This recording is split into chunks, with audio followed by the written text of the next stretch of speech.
네, 반갑습니다. 이 시간 예배에 오신 여러분들을 진심으로 환영하고 축복합니다.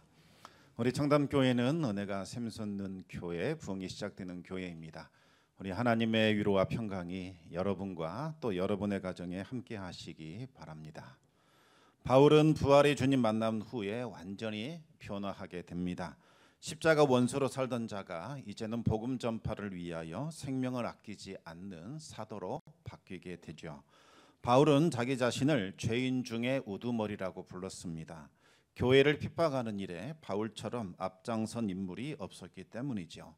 당시 바울은 위협과 살기가 등등했습니다. 다메섹에 있는 교회와 성도들을 붙잡아 예루살렘에 끌고 오고자 무리들과 함께 다메섹을 향하여 나아가고 있었습니다.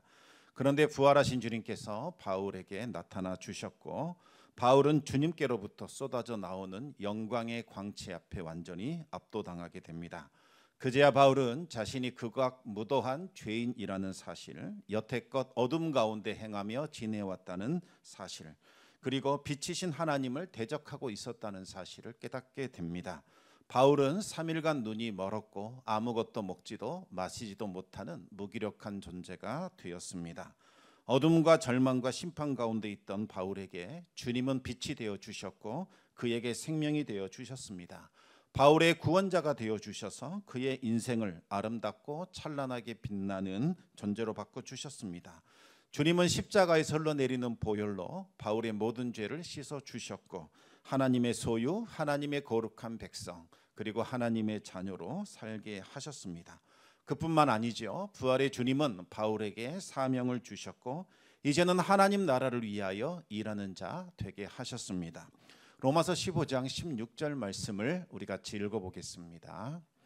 이 은혜는 곧 나로 이방인을 위하여 그리스도 예수의 일꾼이 되어 하나님의 복음의 제사장 직분을 하게 하사 이방인을 제물로 드리는 것이 성령 안에서 거룩하게 되어 받으실 만하게 하려 하심이라. 아멘. 주님께서 바울에게 주신 사명은 한마디로 복음의 제사장 되는 겁니다. 여러분, 제사장이 하는 일이 무엇입니까? 흠이 없는 희생 제물을 하나님께 드리는 일, 이것이 제사장이 하는 일이지요. 이 일은 오직 제사장만이 할 수 있습니다. 그런데 제사장은 원한다고 할 수 있는 것은 아닙니다. 오직 아론의 후손만이 제사장 직분을 감당할 수 있습니다. 바울은 평신도 바리새인이었기 때문에 제사장 될 수는 없었지요. 그러나 예수님은 바울을 복음의 제사장으로 삼아 주셨습니다. 복음의 제사장은 소나 양과 같은 희생 제물을 하나님께 드리는 율법의 제사장과는 다릅니다. 멸망받아야 할 부정한 죄인된 이방인들, 이들을 거룩하고 흠이 없는 존재로 바꾸어 거룩한 산 제물로 하나님께 드리는 것, 이것이 복음의 제사장이 해야 할 일입니다. 바울이 받은 사명은 이방인들에게 십자가 복음을 전하여 그들이 구원받고 하나님의 자녀가 되도록 도와주는 일입니다. 그뿐만이 아닙니다. 구원받은 이방인들이 이제는 자기 자신을 위하여 사는 것이 아니라 세상 향락과 쾌락을 위하여 죄에 물들어 사는 것이 아니라 자기 자신을 거룩하게 하나님께 드리는 일을 도와주도록 합니다. 그리고 성령 안에서 행하며 거룩하고 진실한 삶을 살 수 있도록 도와주는 일을 하게 됩니다. 죄인 중에 우두머리였던 바울이 어떻게 이와 같은 변화를 경험하게 되었을까요? 어떤 사람은 말합니다. 바울이 경험했던 그 엄청난 체험, 누구나 한다면 다들 바울처럼 변화될 수 있을 것이다, 이렇게 생각을 합니다. 바울과 같은 극적인 체험을 하면 누구나 다 하나님 믿고 그렇게 변화되지 않겠느냐는 거지요. 우리에게 그와 같은 변화가 없는 까닭은 그와 같은 극적인 체험이 우리 삶에 일어나지 않았기 때문이다, 그렇게 생각을 합니다. 과연 그럴까요? 바울이 경험했던 그 체험은 아주 강렬하고 신비합니다. 흔히 일어날 수 없는 체험입니다. 그리고 그 체험이 바울에게 큰 영향력을 끼친 것도 사실입니다. 그러나 그 체험 자체만으로 바울이 위대한 사도로 변한 것은 결코 아니었습니다. 바울이 바울 되기까지는 하나님의 주권적인 은혜와 사랑이 있었습니다. 또 바울을 위하여 눈물로 기도하고 헌신했던 수많은 사람들의 지원이나 그들의 격려도 있었습니다. 무엇보다도 바울 스스로의 결단과 목숨을 내어 건 순종이 있었습니다. 이 모든 것이 한데 어우러져 바울을 바울되게 했던 거지요. 먼저 아나니아의 헌신이 있었습니다. 아나니아는 바울과 그의 일당이 다메섹으로 오고 있다는 사실을 듣고서 두려워 떨며 하나님께 기도하게 되지요. 다메섹에 있는 교회와 성도들을 지켜주십시오. 애절하게 기도했을 겁니다. 그런데 환상 중에 주님이 나타나셔서 아나니아에게 말씀을 하십니다. 바울을 찾아가라. 그리고 안수하여 그의 눈을 뜨게 하라는 겁니다. 아나니아는 주님의 말씀에 선뜻 순종할 수 없었습니다. 바울은 예루살렘에서 이미 수많은 성도들에게 많은 해를 끼쳤고 이제는 주님의 이름을 부르는 자들을 결박하기 위하여 다메섹으로 왔기 때문이지요. 예수님은 말씀하십니다. 바울은 복음을 위하여 택하신 주님의 그릇이다. 가서 안수하여 보게 하라. 이렇게 말씀을 하십니다. 아나니아는 말씀에 순종하여 바울을 찾아갑니다. 그리고 안수하여 기도했습니다. 아나니아가 머리에 손을 얹고 기도하자 바울의 눈에서 비늘과 같이 딱딱하게 굳어서 갈라진 피부 조각들이 떨어지기 시작하고 바울은 다시 볼 수 있게 됩니다. 아나니아는 바울에게 말합니다. 당신은 복음을 전하기 위하여 주님께서 택하신 그릇입니다. 다시 한번 그 사실을 확인시켜 줍니다. 바울은 아나니아를 통해서 자신이 받은 사명이 무엇인지를 다시 한번 확신할 수 있었습니다. 여태껏 바울은 세상 헛된 영광을 위하여 살아왔던 썩어 없어질 허무한 그릇처럼 살아왔습니다. 그러나 이제는 하나님의 영광과 구원을 담아내는 주님의 그릇으로 살아야 합니다. 바울은 음식을 먹은 후에 강건해졌고 주님을 위한 그릇으로 살아가기로 결단하게 됩니다. 바울의 변화에는 또 아나니아뿐만 아니라 다메섹에 있었던 예수님의 제자들도 헌신했던 것이 크게 기여를 하게 되지요. 바울은 그들과 함께 지내면서 복음을 듣게 되었고 이제 복음을 확신하게 됩니다. 바울은 안식일 날 회당에 들어가서 유대인들 앞에서 예수님이야말로 그리스도시다, 하나님께서 보내신 메시아요 하나님의 아들이시다 선언하게 됩니다. 바울의 말을 듣던 유대인들은 깜짝 놀라 기겁하게 됩니다. 우리 사도행전 9장 21절 말씀을 같이 읽어보겠습니다. 듣는 사람이 다 놀라 말하되 이 사람이 예루살렘에서 이 이름을 부르는 사람을 멸하려던 자가 아니냐, 여기 온 것도 그들을 결박하여 대제사장들에게 끌어가고자 함이 아니냐 하더라. 유대인들은 당혹스러웠습니다. 유대계에 목숨 걸었던 사람이 예수님의 이름을 부르면 누구든지 잡아다가 결박했던 그 사람이 갑자기 회심하여 예수님은 하나님의 아들이시다, 하나님이 보내신 메시아다 이렇게 증언하니 얼마나 놀랐겠습니까? 아마도 바울은 자신이 다메섹으로 오고 있었던 때 경험했던 그 신비한 체험에 대해서 아주 힘을 주어 간증을 했을 겁니다. 예수님이 하나님의 아들이라고 선언을 했을 겁니다. 바울은 자신이 보고 듣고 느꼈던 그 바들을 생생하게 들려주면서 당신들은 예수님을 하나님의 아들로 믿으셔야 합니다 이렇게 증언했을 겁니다. 여러분, 바울의 증언을 들은 유대인들 어떻게 반응했을까요? 당장 회개하고 예수님을 믿었을까요? 그렇지 않지요. 유대인들을 당혹하게 만들었다 이와 같은 말은 나오지만 그들이 예수님을 믿고 회심하고 또 복음을 받아들였다 이 말은 나오지 않습니다. 바울은 체험에만 의존하여 복음 증언하는 것은 한계가 있다는 것을 아마도 느꼈을 겁니다. 예수님이 율법과 선지자들이 약속하신 그 메시아가 정말 확실한가? 예수님께서 정말 율법을 완성시키셨는가? 예수님이 모든 믿는 자에게 의를 이루기 위하여 율법의 마침이 되셨는가? 율법의 대가요, 율법에 능통한 자 바울은 이제 이 대답을 해줄 수 있어야만 합니다. 바울은 이에 대하여 다시 연구해야 할 필요성을 느끼게 되지요. 바울은 예수님을 중심으로 이 율법을 처음부터 끝까지 다시 깊이 연구해야 할 필요성을 느끼게 됩니다.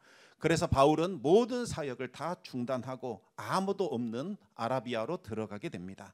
이 내용은 사도행전에는 나오지 않고 갈라디아서에 나오게 됩니다. 우리 갈라디아서 1장 15절에서 17절까지 말씀을 같이 읽어보겠습니다.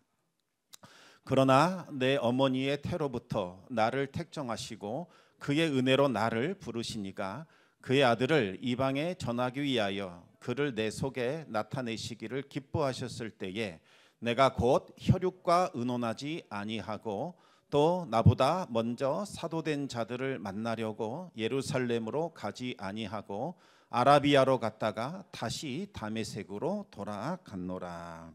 아멘. 바울은 이 아라비아 광야에 집거하면서 율법이 증언하고 있는 그 메시아가 내가 경험했던 그 예수님과 일치하는가, 이것에 대해서 철저히 연구하기 시작합니다. 학자들은 짧게는 3년, 길게는 5년에서 7년까지 율법에 몰입했을 것이다, 그렇게 추측을 합니다. 바울은 기도하면서 성령의 감동을 받으면서 예수 그리스도의 계시를 통하여서 정말 구약의 예언들이 예수 그리스도를 증언하고 있다는 사실을 깨닫게 됩니다. 그리고 자신이 경험했던 부활하신 주님과 완전히 동일하신 분이라는 사실을 확신할 수 있게 되었습니다. 바울은 다시 아라비아에서 다메섹으로 돌아온 후에 이제는 담대하게 복음을 증언하기 시작을 합니다. 바울은 이전과는 또 다른 모습으로 변화가 되지요. 바울은 율법에 대한 해박한 지식을 바탕으로 예수님께서 선지자들이 예언한 바로 그 메시아다라는 것을 입증해냈고, 자신이 경험했던 부활의 주님과 동일하신 분이라는 사실을 확증해내기 시작합니다. 그러자 더 이상 유대인들이 바울을 당해낼 재간이 없어지게 되지요.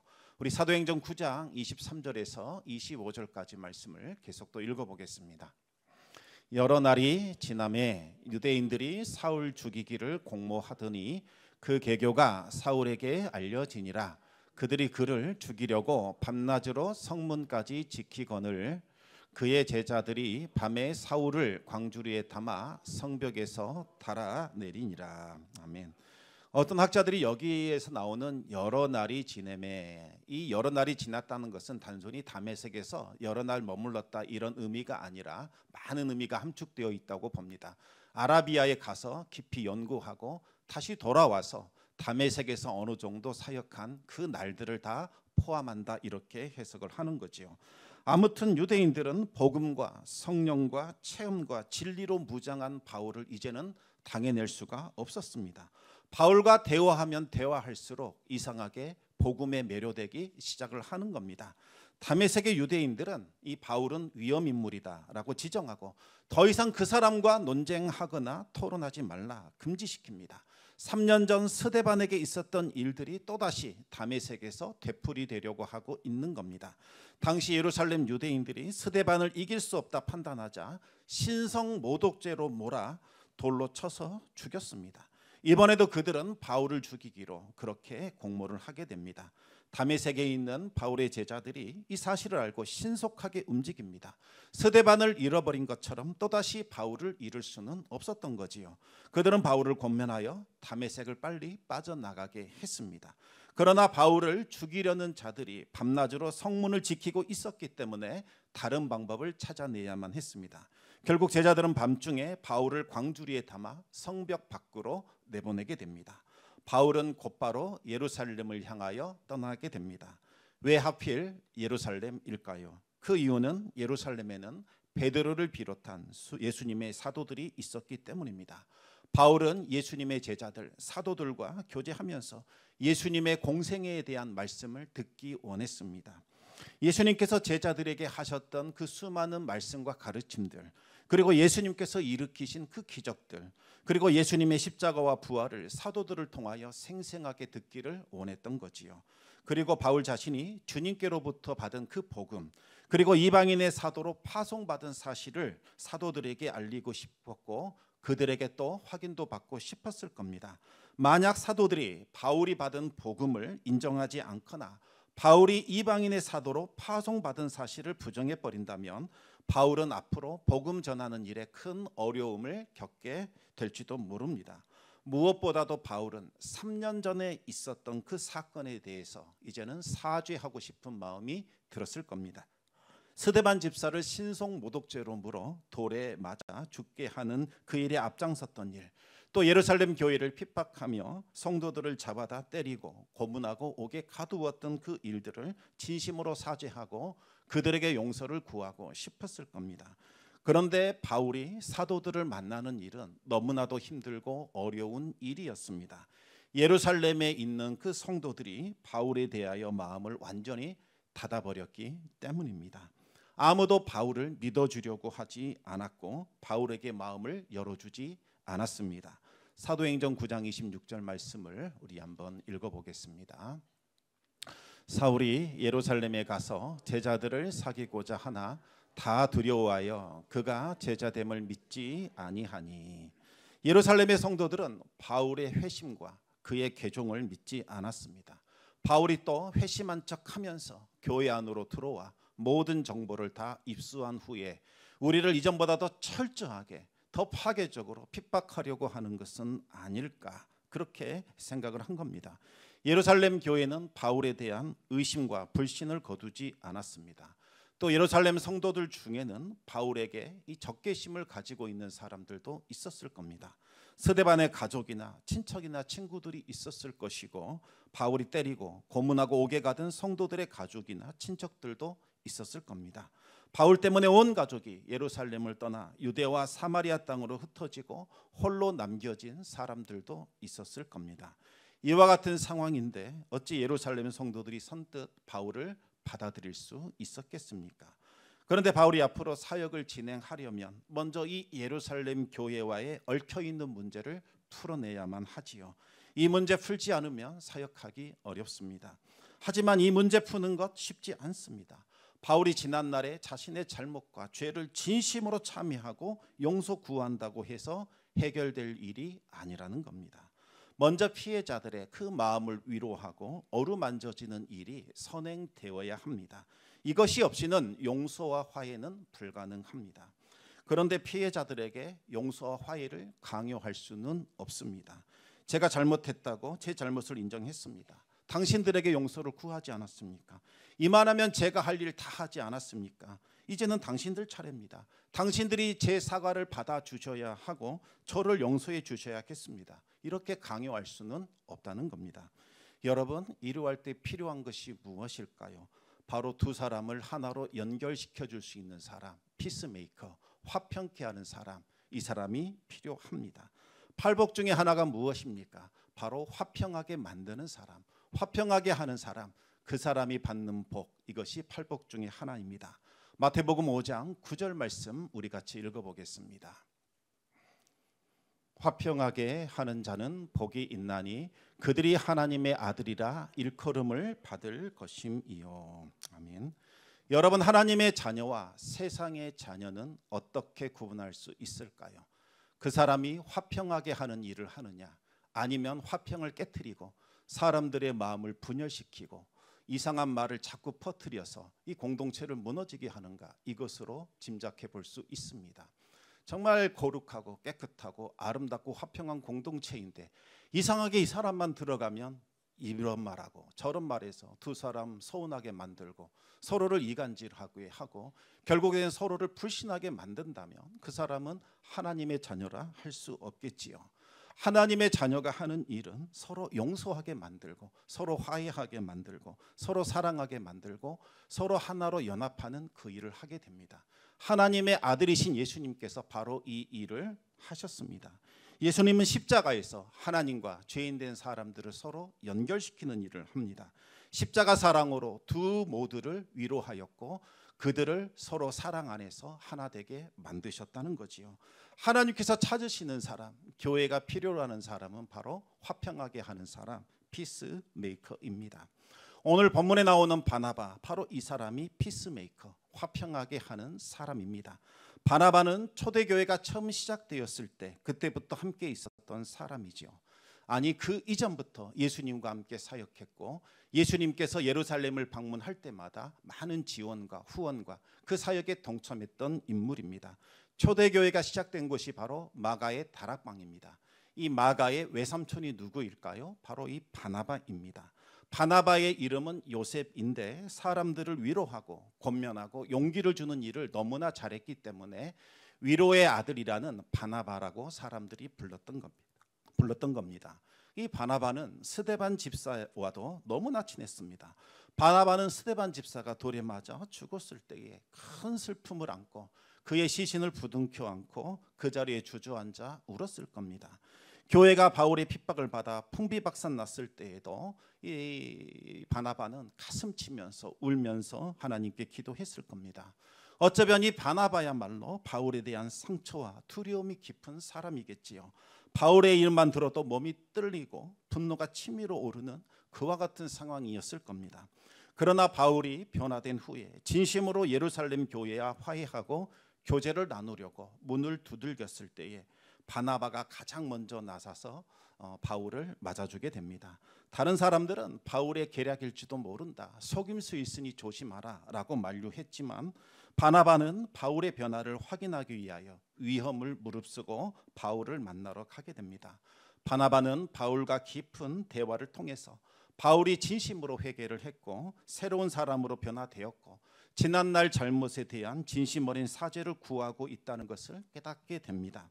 바나바는 바울이 예루살렘 교회 안으로 들어올 수 있도록 발판을 만들어주게 됩니다. 또한 예루살렘 교회가 바울을 받아들일 수 있도록 그들의 마음을 위로하고 권면하고자 힘썼습니다. 바나바는 바울을 위하여 크게 세 가지 일을 하게 되지요. 우리 사도행전 9장 27절 말씀을 같이 읽겠습니다. 바나바가 데리고 사도들에게 가서 그가 길에서 어떻게 주를 보았는지와 주께서 그에게 말씀하신 일과 다메섹에서 그가 어떻게 예수의 이름으로 담대히 말하였는지를 전하니라. 아멘. 먼저 바나바는 바울을 데리고 사도들에게로 갔습니다. 여기서 데리고라는 말은 단순히 함께 따라가 줬다, 동행했다 이런 차원의 단어가 아닙니다. 이 단어는 풍랑을 보고 두려워 물에 빠져 들어가는 베드로, 그 베드로를 예수님께서 붙잡으셨을 때 사용했던 바로 그 단어입니다. 예수님께서 물에 빠져 들어가는 베드로를 잡았듯이 바나바가 이제는 바울을 잡아 일으켜 준 겁니다. 바울이 절망과 두려움에 빠져 들어가지 않도록 그를 붙잡아 내어 이제 사도들에게로 데려간 거지요. 여러분, 완전히 넘어져 버린 사람, 그 사람이 다시 일어설 수 있느냐 없느냐는 그 사람의 정신력이나 마음의 굳건함에 달려 있는 것 아닙니다. 마음이 이미 깨어졌는데 어찌 다시 일어설 수 있겠습니까? 그 사람을 붙잡아주는 사람이 있느냐 없느냐, 이제 이것으로 결정이 되는 거지요. 누군가 붙잡아 줄 수 있는 사람이 있다면 그 사람은 다시 일어날 수 있습니다. 그러나 붙잡아 줄 수 있는 사람이 한 사람도 없다면 그 사람은 그대로 주저앉게 되고 다시는 일어날 수 없게 될 겁니다. 예수님을 3번이나 부인했던 베드로가 다시 일어설 수 있었던 것은 예수님께서 베드로를 다시 붙잡아 주셨기 때문이지요. 베드로를 찾아오셔서 그를 붙잡으셨고 다시 일으켜 주셨습니다. 처음부터 위대한 사람 어디에 있습니까? 그들 역시 수많은 실수와 넘어짐을 반복했습니다. 그럴 때마다 그들을 붙잡아주는 사람들이 있었습니다. 함께 있어주는 사람, 함께 울어주는 사람, 함께 이해해주는 사람, 그 사람들이 있었기에 그 어려움과 시험과 역경을 이겨내고 위대한 인물로 쓰임받을 수 있게 된 거지요. 넘어진 사람을 붙들어주고 일으켜 세워주는 복된 인생 되기를 우리 주님의 이름으로 축원합니다. 두 번째는 바나바는 이 바울을 데리고 사도들에게로 갔습니다. 이 갔다는 말은 내가 앞장을 서서 사람들을 이끌어주는 것, 이것을 말하는 거지요. 바나바가 바울 뒤를 따라간 것이 아니라 바나바가 앞장을 서서 바울을 따라오게 한 겁니다. 당시 바울은 교회의 기피 대상 1호였습니다. 교회의 존립이 바울에게 달려있다 할 정도로 아주 위험한 인물이었습니다. 바울이 진심으로 회심했는지 아직은 확실하지 않은 상황입니다. 이런 상황에서 사도들에게 바울을 데리고 갔다라는 것은 이 모든 일의 전적인 책임을 제가 지겠습니다 선언하는 것이나 다를 바 없습니다. 사실 바울은 바나바가 책임져야 할 그러한 인물은 아닙니다. 바나바가 바울을 책임져야 할 이유도 없고 의미도 없습니다. 그러나 한 사람 바울을 다시 살리고자 바나바는 스스로 책임지는 자가 되었던 겁니다. 여러분, 제가 보니까 사람들이 가장 싫어하는 것 중에 하나가 책임지는 겁니다. 적당한 거리를 두고 손해보지 않으려고 하지요. 싫은 소리 듣기를 너무나 싫어합니다. 그래서 뭔가 불리하다 싶으면 슬그머니 발을 뺄 그와 같은 마음부터 갖게 되는 것 보게 됩니다. 하지만 여러분, 그런 자세로는 우리 주님 섬길 수 없고 주님의 일을 할 수 없습니다. 주님이 우리를 위하여 책임지시는 자가 되어 주셨고 우리를 위하여 고난받는 자가 되셨고 심지어 우리를 위하여 십자가에 달려 죽으셨습니다. 그 은혜를 받았다면 우리들도 마땅히 책임지는 자가 되어야 하고 고난받는 자가 되어야 합니다. 적극적으로 나서서 사람들을 인도해 주는 사람, 책임져 주는 사람, 주도적으로 나서서 희생을 무릅쓰는 사람, 그 사람이 사람을 살리고 사람을 세우고 공동체를 다시 일으켜 세우고 하나님께서 기뻐하신 일을 감당할 수 있는 거지요. 하나님께서 맡겨주신 일들과 내가 돌봐야 할 사람들을 책임감 있게 적극적으로 주도적으로 섬기시는 성도님들 되시기를 우리 주님의 이름으로 축원합니다.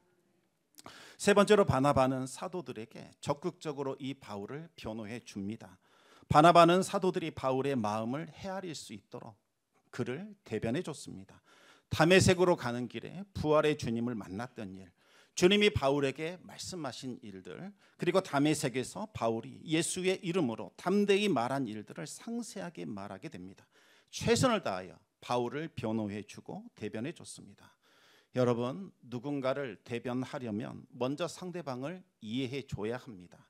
상대방을 이해하려면 먼저 그 마음을 공감하고 헤아려 줄 수 있어야겠지요.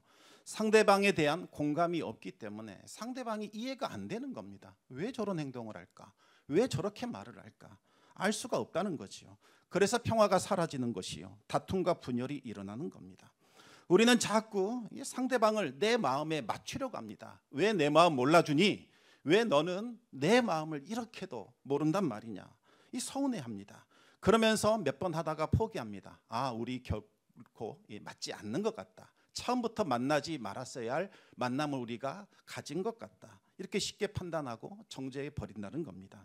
여러분, 처음부터 마음에 맞는 사람 어디에 있습니까? 상대방의 마음을 헤아리고 이해하려고 노력하기 때문에 그나마 마음이 맞게 살아가고 있는 거지요. 만약 우리가 마음이 잘 맞는다 생각하시면 진짜 마음이 잘 맞는지 돌아보시기 바랍니다. 상대방이 무던히도 나의 마음을 맞춰주기 위하여 노력하고 있는 확률이 더 큽니다. 서로가 서로의 마음을 맞춰주려고 노력하고 애를 쓰다 보니 마음이 맞는 것이지, 내가 대단하거나 내 성품이 뛰어나거나 뭔가 상대방을 감화감동시킬 만한 어떠한 자질이 있기 때문에 마음이 맞는 것 아니라는 겁니다. 처음부터 마음이 맞지 않는 거지요. 상대방의 마음을 헤아리고 이해하려고 노력하기 때문에 마음이 맞는 겁니다. 누군가 적어도 한 사람은 상대방의 마음을 헤아리고 이해하려고 노력해 줘야 합니다. 그 한 사람이 누구여야 하겠습니까? 상대방이어야 할까요? 그렇지 않지요. 속상해서 주님께 기도하면 주님이 하시는 말씀은 늘 동일합니다. 네가 먼저 손에 봐라. 네가 먼저 다가가라. 네가 먼저 이해하는 자가 되어라. 그런 말씀합니다. 그 말씀 들을까 봐 기도하지 않는 거지요. 그런데 여러분, 우리가 말합니다. 하나님, 그럼 저는요? 저는 언제 위로받습니까? 하나님께서 뭐라고 말씀하십니까? 내가 너를 사랑하지 않느냐? 내가 너를 위로하고 있지 않느냐? 내가 누구보다 너에 대해서 너의 마음을 이해하고 헤아리고 있다. 내가 반드시 이 모든 일에 보상해 줄 것이다. 하나님이 우리에게 그 마음을 알려주십니다. 이 마음을 우리가 날마다 듣기에 우리가 이기적인 존재임에도 불구하고 상대방에게 우리의 마음을 맞춰줄 수 있는 겁니다. 저는 안 되겠는데요. 저는 천성적으로 못하는데요. 다 못합니다. 그러나 주님께서 힘주시기 때문에, 위로해 주시기 때문에 주님 말씀 붙들고 나아가 그렇게 위로하고 권면하는 자로 살아갈 수 있는 거지요. 상대방이 내 마음 알아주기를 기대하지 마시고 내가 먼저 상대방의 마음을 이해하려고 노력해야 합니다. 여러분, 공감은 언제나 내가 먼저 시작하는 거지요. 내 마음을 상대방에게 맞추는 겁니다. 상대방의 마음을 헤아리고 이해하려고 노력하는 겁니다. 그러면 상대방이 조금씩 보이기 시작하고 이해가 되기 시작합니다. 저 사람이 저래서 저런 행동을 했구나. 저와 같은 아픔이 있었구나. 과거에 저런 상처가 있었구나. 지나온 인생을 보니 이해가 되는구나. 그 사람이 보이기 시작합니다. 그 사람이 이제는 이해가 되기 시작합니다. 그 사람을 향한 눈물의 기도가 나오기 시작하고 가슴을 치며 그 사람의 아픔을 끌어안고 중보기도하는 자가 되는 겁니다. 바나바만큼 바울에게 할 말 많은 사람이 또 어디에 있겠습니까? 바나바는 바울에게 따져 묻고 싶은 것도 많고 사죄받고 싶은 것도 많았을 겁니다. 그러나 바나바는 그 바울 한 영혼을 위하여, 그리고 그를 사용하시는 주님을 위하여, 그리고 교회 공동체를 위하여 자신의 모든 마음을 내려놓게 됩니다. 바나바는 바울의 마음을 헤아려 보았고 바울의 입장에 서서 모든 것을 바라보려고 노력을 했습니다. 이 바나바의 헌신과 노력으로 바울은 예루살렘 교회 안으로 들어올 수 있게 되었고 다시 일어설 수 있게 되었던 겁니다. 예루살렘 교회가 바울을 용서하고 받아들이자 교회 안에 치유와 회복의 역사가 일어나기 시작을 합니다. 바울과 예루살렘 교회는 원수지간이었지만 화평케 하는 자 바나바에 의하여 두 사람의 관계가 회복이 됩니다. 그러자 모든 묶임과 매임과 결박들이 다 풀어지고 끊어지는 일들이 일어나게 되지요. 이 소식을 들은 온 유대와 사마리아 교회가 성령의 위로를 경험했고 주님을 진심으로 경외하기 시작을 했습니다. 그리하여 모든 교회가 평안하여 든든히 서게 되었고 이제는 수적인 부흥까지 다시 일어나게 되었던 겁니다. 여러분, 바울이 바울 될 수 있었던 것은 수많은 이들의 사랑과 헌신과 수고와 섬김이 있었기 때문입니다. 아나니아가 없었더라면, 다메섹 성도들이 없었더라면, 그리고 바나바가 없었더라면, 또 예루살렘 교회의 사랑과 헌신과 수고가 없었다면 어쩌면 우리가 알고 있는 바울은 없었을지도 모릅니다. 이 모든 것이 다 합력하여 살인자 바울을 온 세계를 변화시킨 영적 교인으로 성장하고 변화될 수 있도록 이끌었던 겁니다. 성도 여러분, 화평하게 하는 자, 그 사람 되기를 사모하고 애쓰고 힘쓰시기 바랍니다. 하나님께서 찾으시는 사람은 화평하게 하는 사람입니다. 사람을 세우고 사람을 고치고 사람을 살리는 일에 헌신해 보시기 바랍니다. 이것보다 더 크고 귀중한 일은 없습니다. 우리 청담교회가 사람을 살리는 교회, 사람을 고치는 교회, 사람을 회복시키는 교회, 사람을 세우는 교회 되기를 우리 주님의 이름으로 축원합니다. 기도하겠습니다.